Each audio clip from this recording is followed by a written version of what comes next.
from where we left over on our Wednesday lecture. Today we'll be talking about, well, several things. The first thing is first law of thermodynamics and relationship between energy and heat and work, which are the terms we defined in our Wednesday lecture.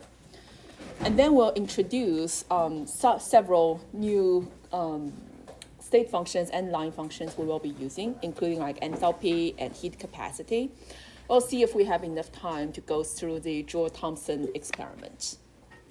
So before we get started, let's just do some quick review and refresh your memory on things we discussed in our Wednesday lecture, which are heat and work.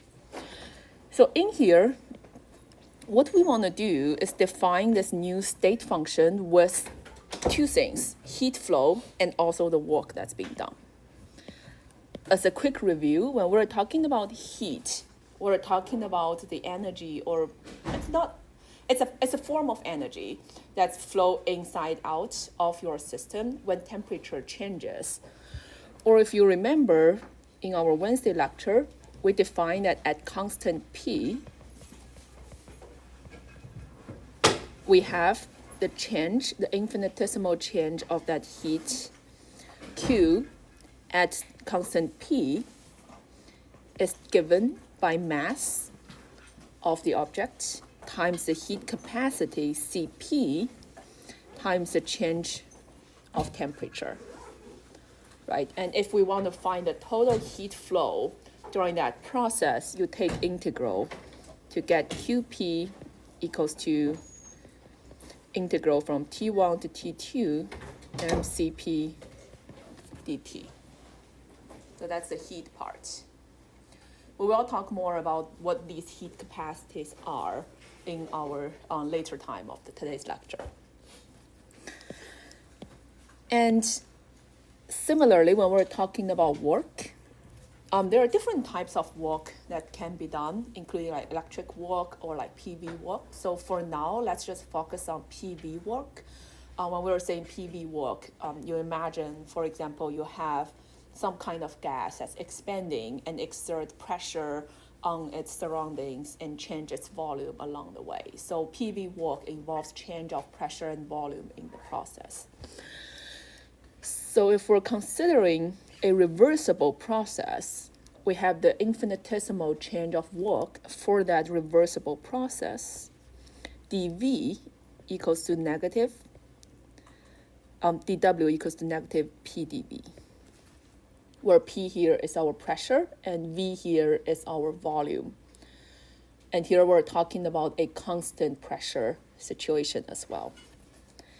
And if we want to take, if we take the integral of this equation, we get our final, well, the total work, the reversible work that's being done throughout the process. Get negative PdV from V1 to V2. Right, so these are just some quick refreshments on what are the things we talked about. And both heat and work, these are line integrals.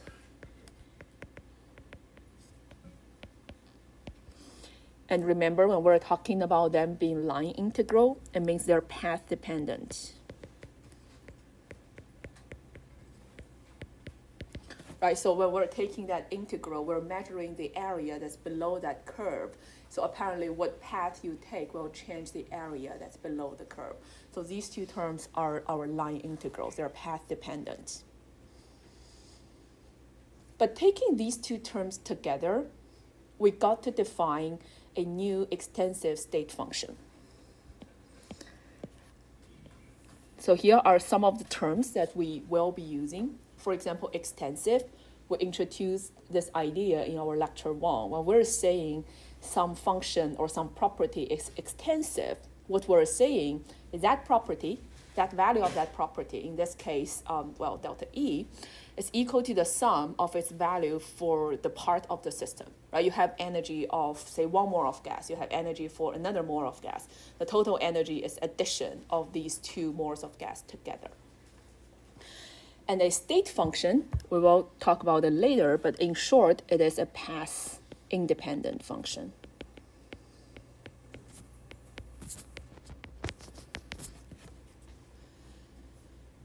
So the function we're defining here is a total energy change of a system equals to Q plus W. So Q is a heat flow in or out of the system, and work is, well, W is the work that's done or on the system or by the system.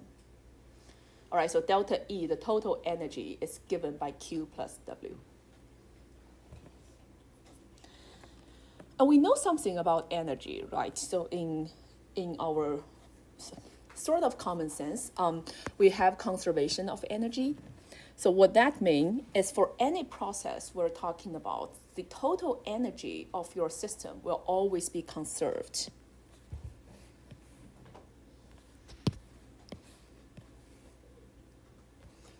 Or in the other way, what we want to say is that the changing energy of your system plus the changing energy of the surrounding will always add up to be zero. That's just a conservation of energy. But total energy is something that's pretty big and a little bit hard to grasp if we're just looking at thermodynamic properties. So in this class, when we're talking about energy, most likely we're talking about internal energy. So we just want to single out internal energy and not considering kinetic energy or potential energy for our thermodynamic properties. So the nature of internal energy is not part of this class, but it's nice if you know about it, right? So nature of internal energy will include, well, electronic energy, rotational, vibrational energy, and also translational energy. So basically how your microscopic molecules move, including the quantum mechanical part and also the statistical mechanical part. So the nature of the internal energy is pretty complicated. Your book has a pretty nice chapter talking about it. So if you're curious, you can check that out. But it's not part of this lecture. What we care about is that the total energy of any system includes kinetic energy, which means how fast that particle is moving, potential energy. Well, so that's the energy that's depending on where that particle is, right? If I put my pen here, it will drop, and that's the gravitational potential energy that's active. And then we have our internal energy, which is the inherent energy consists in that system, say like 1 mole of gas or my pencil here. So a few notation. I know we're using the same letter like repeatedly for different things. So just remind yourself. So K here is our kinetic energy. This V here is our potential energy.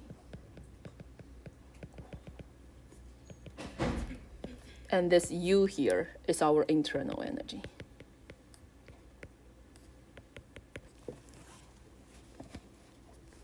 And just out of curiosity, if you want to know what internal energy are, if we're considering the most simplistic thing, which is our monoatomic ideal gases, right? It's monoatomic, just one single atom.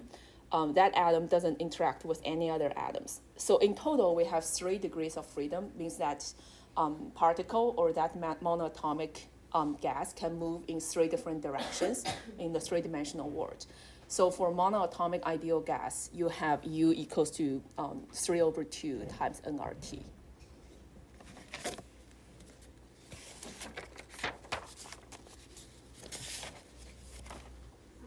All right.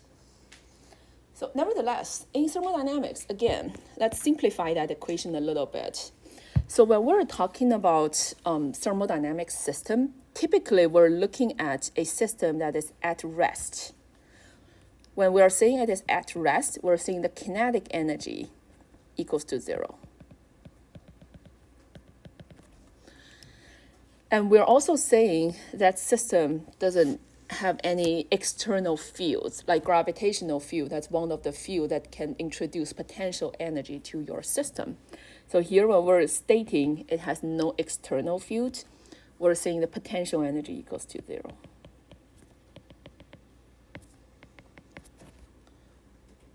Right, because we manually set the kinetic energy and the potential energy to be 0, then our total energy, changing the total energy just equals to the change in total, just equals to the change in the total internal energy.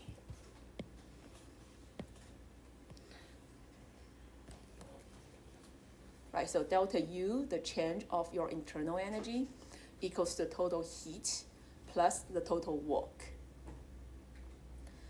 And that's one of the fundamental thermodynamic equations you will be using. That's the first law of thermodynamics.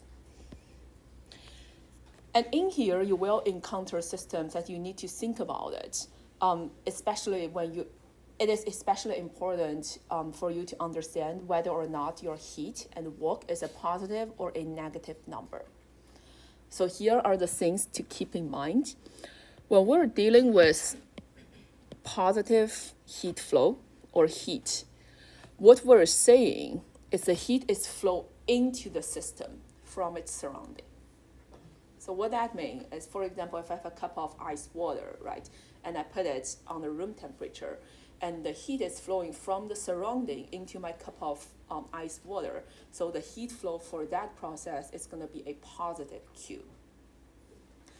Alternatively, a negative Q tells you that the heat flow is from the system. Now, if I have a cup of hot water, which is higher in temperature comparing to the surrounding, then the heat is flowing from my cup of hot water to the surrounding, and that will end up with a negative Q. All right, so it's important to understand like what we're talking about. First of all, find the system of interest, and then find the surroundings and see where that heat will flow depending on their temperature. Likewise, we have the same kind of logic for work.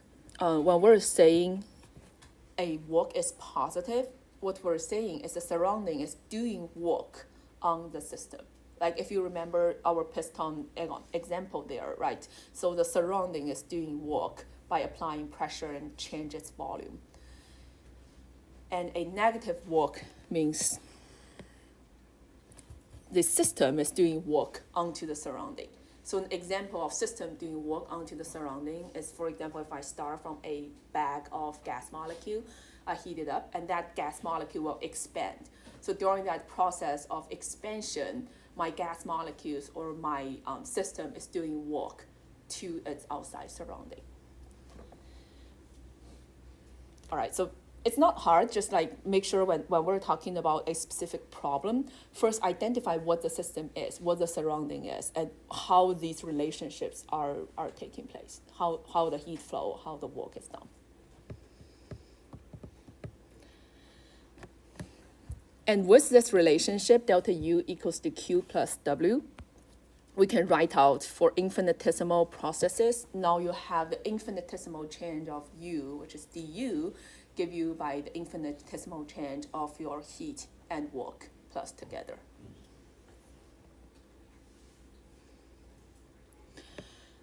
One of the inherent property that we want to emphasize is that internal energy, or U here, it is a state function.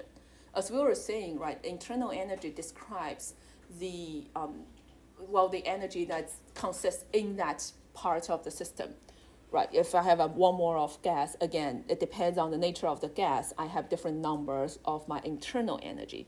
So it is a state function. It doesn't care how I get from my initial state to my final state.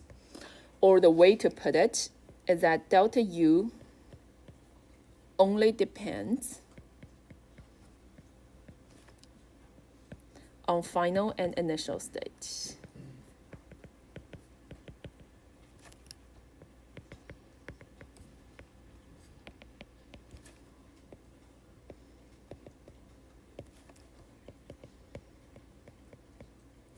And it is independent from the path.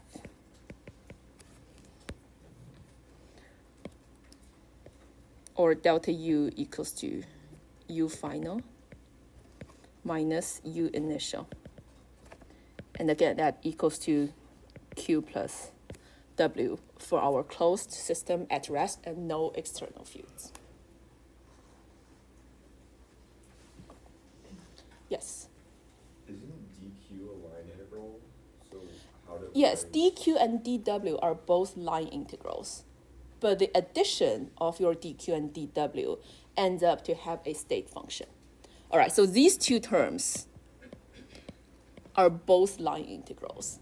But when you add them together, then you have a new state function that is independent from the path. It's actually pretty useful because we'll see the application here. Because it's path independent, so you can choose the favorite path you wanted to take, right? So you can assume it's same pressure and then same volume, and it's easier to calculate. And in here, when we're saying the internal energy, just keep in mind, internal energy of an isolated system. So remember, an isolated system means that system doesn't exchange heat or material with its surrounding. It's always conserved because there's no heat exchange, right? So the delta U will always equals to 0 for isolated systems. So that's our first law of thermodynamics. It looks like it's actually a pretty straightforward definition. We're just talking about the internal energy equals to the sum of the work and heat. And let's see some examples of how to use our first law of thermodynamics. The first example is your question 2.16 in your chapter N problem. Basically asks 1 mole of water vapor initially at 200 degrees and 1 bar undergoes a cyclic process for which the total work equals to 338 joule. So find out the heat for this process.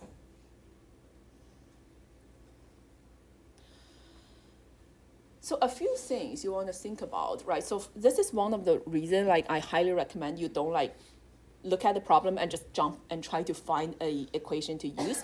Like in this case, if you're trying to solve this problem by Q equals to mc dq equals to mc dt, you'll be like, oh, I don't know how the temperature is changing, and I don't know what the heat capacity is. I don't know the mass. I don't have enough things to answer this problem. But in fact, this problem is more straightforward than that. We have a cyclic process of this system we're talking about.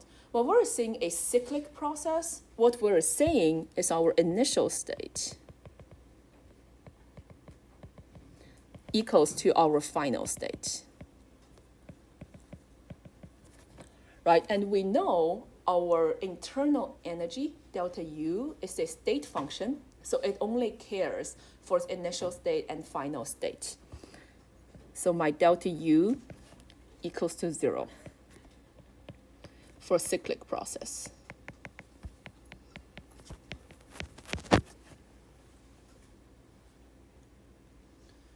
All right, and then it becomes pretty obvious. We're just using the first law of thermodynamics, right? We have delta U equals to heat plus work. And in here, we know our work is 338 joule.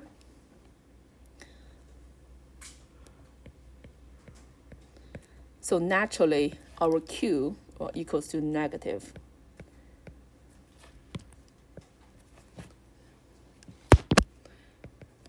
338 joule.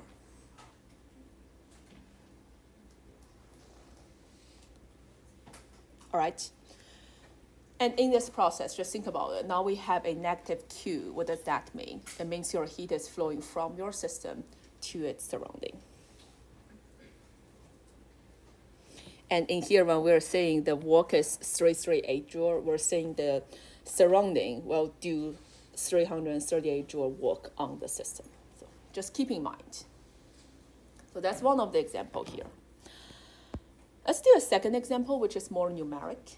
So this one is asked you to calculate Q, heat, work, W, delta U, for this process where you have 1 mole of water that is heated from 0 degree to 100 degree Celsius at a fixed pressure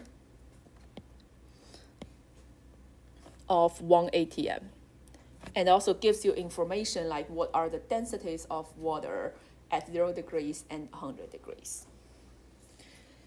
And here, you also need to know the heat capacity at constant pressure. So let's just assume the heat capacity at constant pressure for water is a constant, which is 1.00 calorie per gram per degree Celsius. So we need both the work and the heat. You can pick wherever you like, but let's start from work. So for this process, let's assume it is a reversible process. We have negative V1, V2, PdV. And you can calculate it by using, well, your pressure is constant, so we can take pressure outside from my integral. And then it just becomes V2 minus V1. Now, we don't have volume of my water in this equation, but we have density. So we have pressure times mass divided by density 2, which is at 100 degrees, minus mass divided by density 1. You can plug in the numbers to get 1.00 atm. That is our pressure times mass divided by density.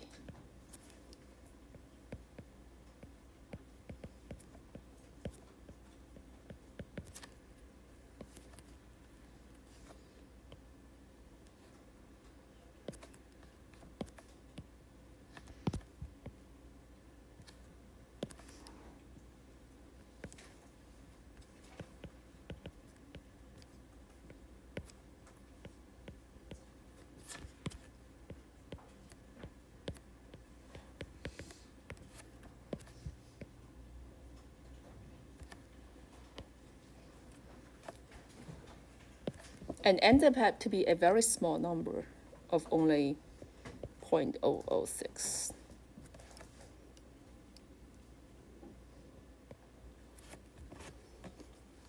So that's the work for this process. Likewise, we can work out the heat. So QP, heat at constant pressure, equals to Cp of water, which is a constant, times mass, and times T final minus T initial. So note the reason we can do it here is because we know the Cp is a constant and mass is a constant for the process. So we're taking the integral, we're just basically say, okay, that's a delta T. So that's 1.00 Cal per gram per degree Celsius times 18.0 gram times the change of temperature, which is 100 degrees. And that ends up to be 1,800 calories. All right, so now we have our W and we have our Q, and adding them up, we have our delta U, which is, well, effectively, and this work, which is effectively 1,800 cal, and our work here is pretty negligible.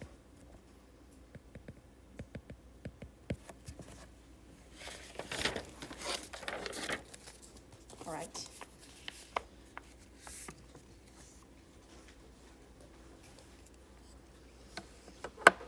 Okay, let's see if we have any questions here. Yeah. Why can you assume that it's a reverse process? Well, yes and no. So this one is actually when we're talking about the work that's being done, we're talking about how your liquid water is expanding during the process. Now, the heat up of that water may not be a reversible process, but the expansion of water throughout the process is going to be really, really slow. And that's why we're assuming it's to be reversible. And at the end, that doesn't really matter. Like even if this estimation is not 100% accurate, the work that's taking place along the way is pretty negligible comparing to the heat transfer. So, like, generally, when can we assume? We'll specify like whether or not it will be a reversible process. Yeah. The work was negligible because it's so small. Yeah, it is very small. We're just heating up that liquid, right? So now we're talking about liquid water that's being heated up. So the work that's being done is negligible because your water expansion throughout the process is pretty small, right? So the delta V, the change of volume, is pretty small. But if we're talking about gas, then it's a different story. Yeah. units for calorie? Or we just multiplying? This one is, that's just unit conversion from ATM times more to the calorie. So you sort of have to do that conversion yourself. It would be times more. Times gram, sorry. Oh.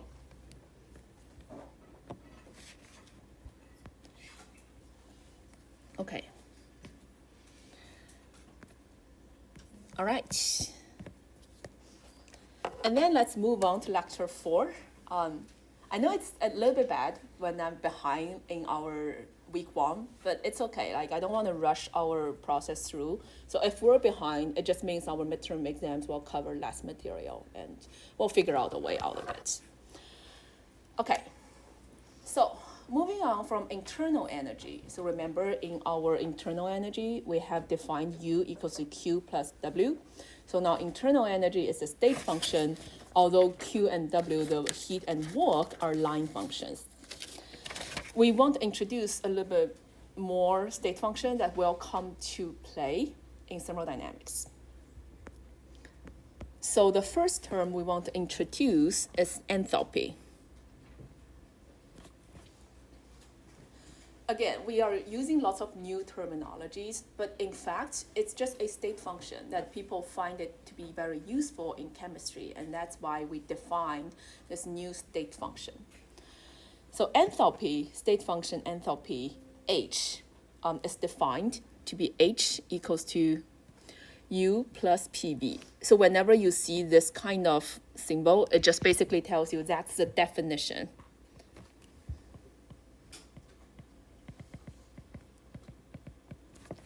Or like this equation is universally true, whichever condition it is. It doesn't matter if it's reversible, doesn't matter if it's isolated or closed system, open system.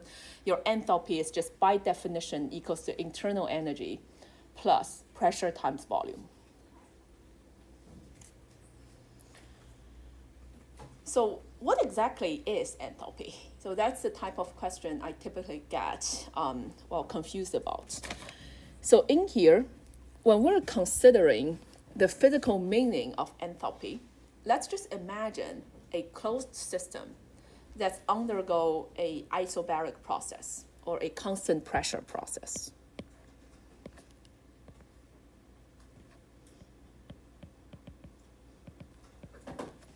All right, so it's a very common picture you can imagine chemists are caring about for a chemical reaction taking place at constant pressure and in some kind of closed system.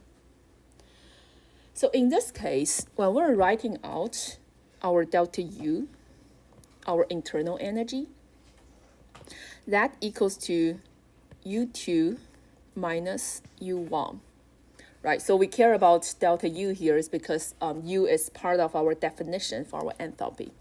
So let's write out the expression for delta U for this isobaric process at constant pressure. Now in this process, we know that delta U equals to Q plus W. And at constant pressure, Q equals to QP. And if we're considering a reversible process, our work equals to V1 to V2 PdV. All right.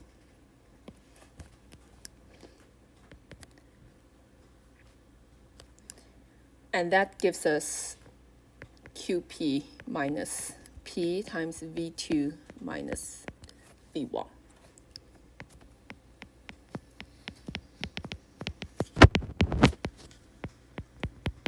Let me just add that reversible PV work to our setup. So that's an expression for our delta U. Or the other way to put it, if we want to express our QP in terms of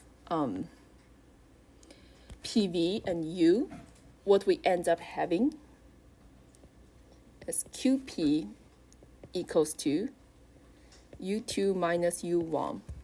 So that's this term here. and plus P times V2 minus V1. And that's this term here. We're just organizing terms to express QP as a function of internal energy U, pressure, and volume. All right. And then we can move these terms. So U2 goes with PV2 minus U1 plus PV1. And in here, obviously, this one is by definition our H2. And this one is by definition of our H1. All right, so the physical meaning of our state function enthalpy is just a heat flow at constant pressure in a closed system where only reversible PV work is applicable.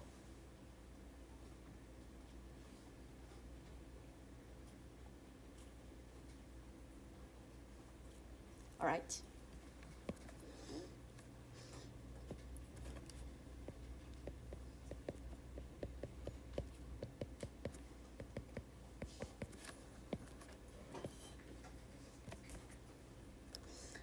And let's add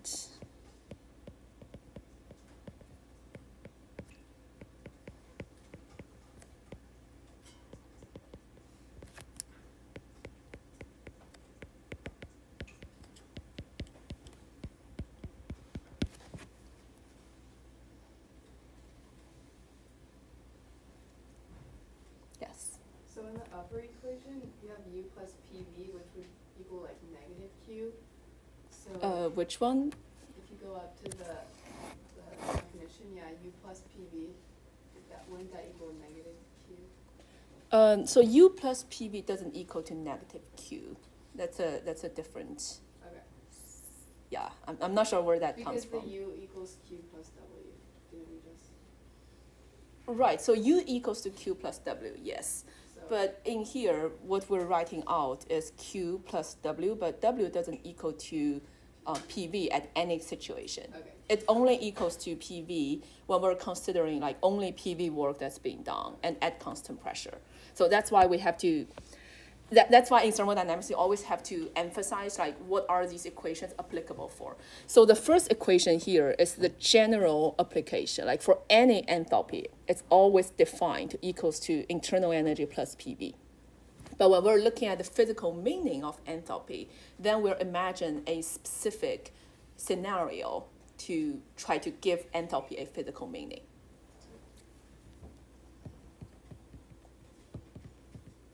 All right. And your textbook actually have some very good conceptual questions, like true and false questions. So this one, let's just quickly go over it.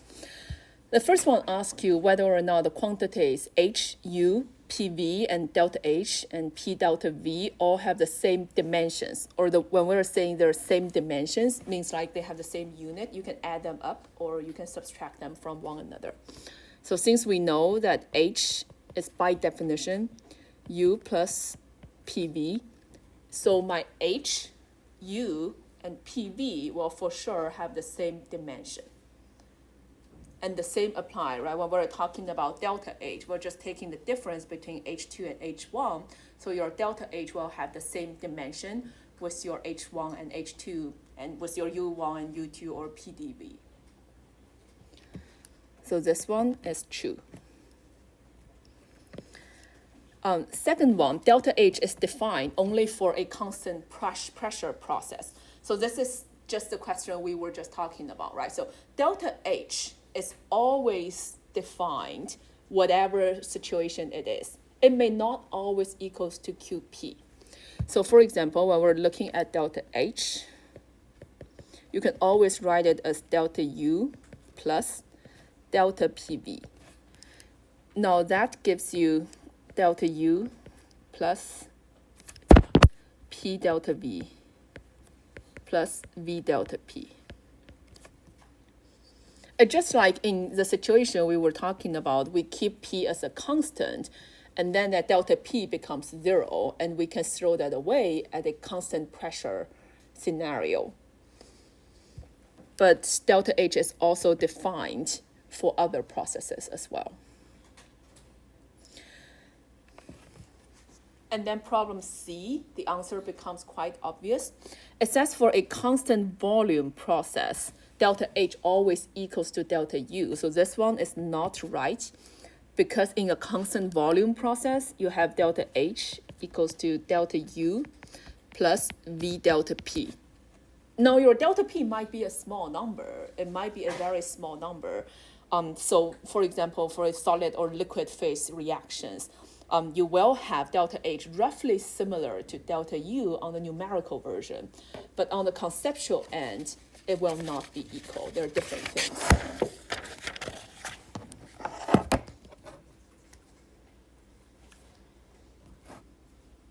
All right. Any other questions before we move on? Okay. Yeah, so the setup of this course is we will be introducing all these seemingly abstract concepts at the beginning, and then we'll start to use these concepts to solve for properties for ideal gas or for some other systems of interest. So we'll start from the abstract definition of these terms and functions, and then we'll start using them. All right. I think we have 15 minutes to finish our discussion on heat capacity. So we're talking about heat capacity. Again, in Gen Chem, normally we treat heat capacity just as a constant. But in fact, heat capacity is defined, when we're talking about heat capacity, it's the change of heat, dQ over dt, for some defined infinitesimal processes. Right, so it's defined by a specific process. Whether it's constant pressure or constant volume, you will have different heat capacity. So it is a function with respect to pressure, volume, or temperature. We have two typical types of heat capacity we will be using pretty extensively in thermodynamics.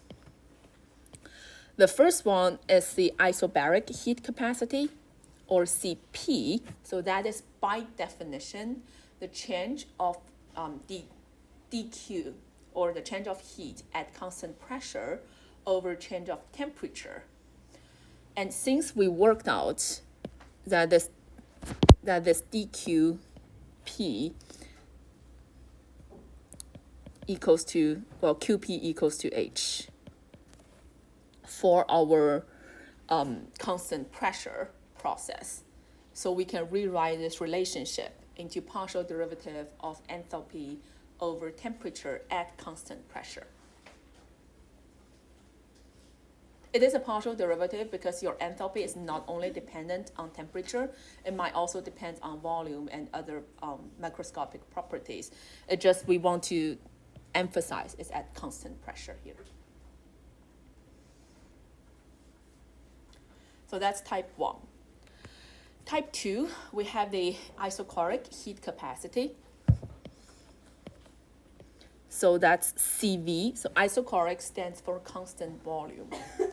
So the isochoric heat capacity, CV, is defined by dQV, or change of your heat at constant volume over temperature. Now, in this process, let's use our first law of thermodynamics to find out what does QV mean. So we have delta U equals to Q plus W. So if we're considering a closed system with only PV work, reversible PV work at equilibrium, what we have is at constant volume, my PV work, which is defined by negative PdV. So at constant volume, your dV will always equals to 0, so your reversible work will always equals to 0. So what that means is your delta U effectively equals to QV.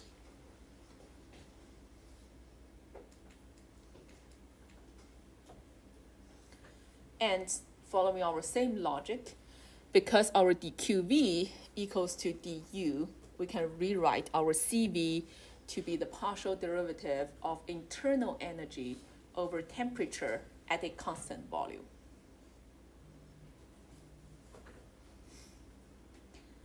All right, so these are the definitions of heat capacity, and we will be using these heat capacity definitions in our later on lecture. And again, just before we move on, just keep in mind what are the physical meaning of heat capacity. So Cp, that's the rate of change of your enthalpy with respect to temperature at constant pressure.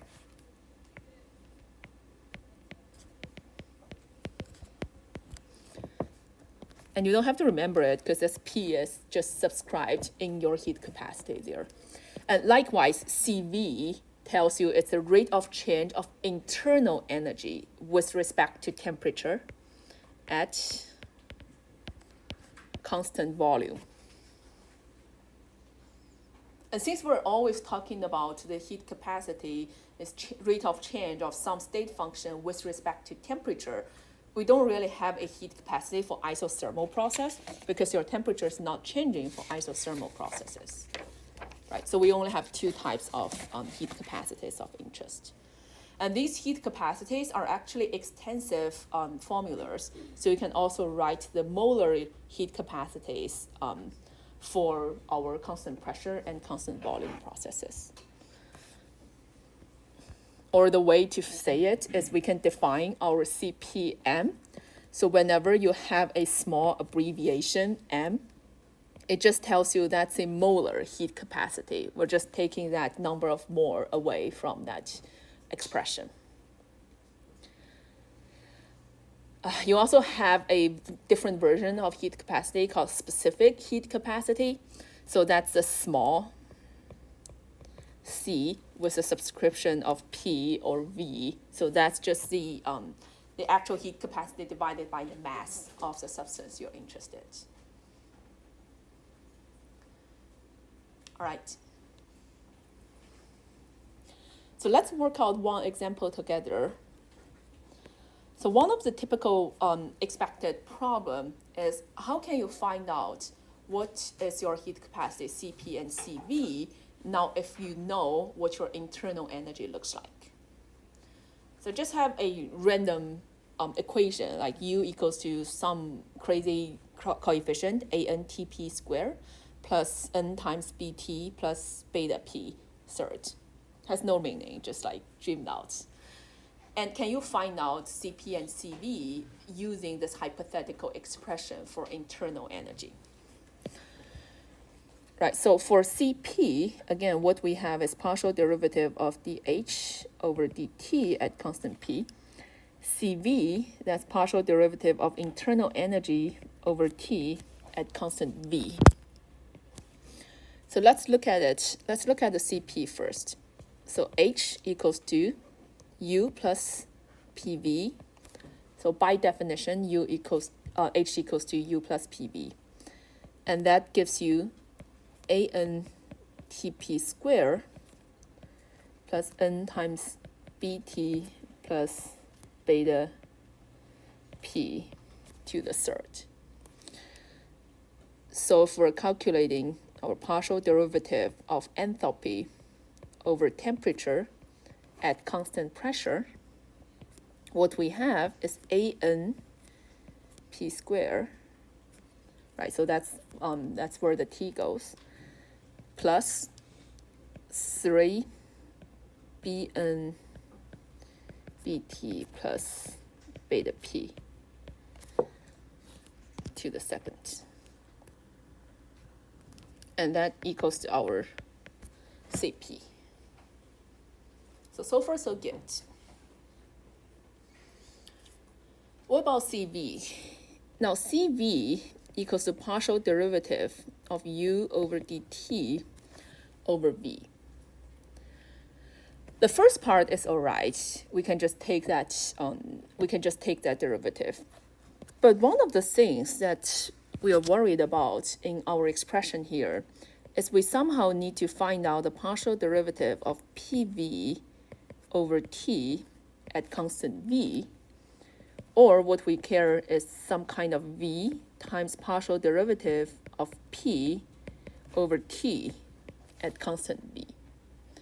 So we don't know what's the relationship between pressure and temperature at constant volume. So in this example, our CV is not solvable.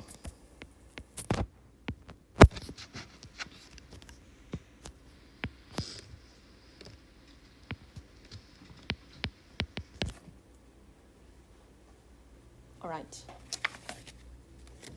So if you see this kind of question in the exam or the homework, we will put a footnote as to remind you that, well, you might not be able to solve it.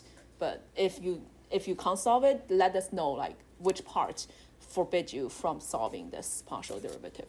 Yes? Wait, why is it not solvable? Because we don't know the relationship between pressure and temperature. We only have the expression of internal energy as a function of temperature. But pressure at the same time is also a function of temperature in this case, and we have no idea what this one is. Yeah. Could we solve it if we had like a equation of state for the gas? Right, exactly. Like if we say this is a ideal gas, then it becomes solvable because we know the relationship between your pressure and temperature.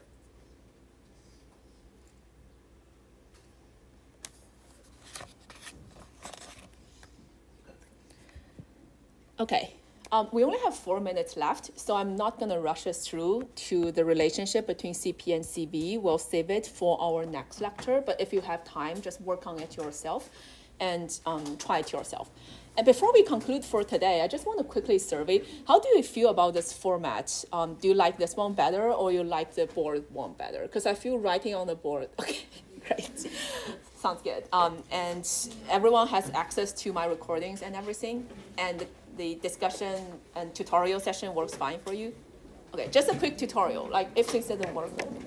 Would there be any way that you like record the discussion and tutorials? That I need to talk to your DA. Okay. Let me talk to Qin Yang and see if there's a way he can record it. Okay, yeah,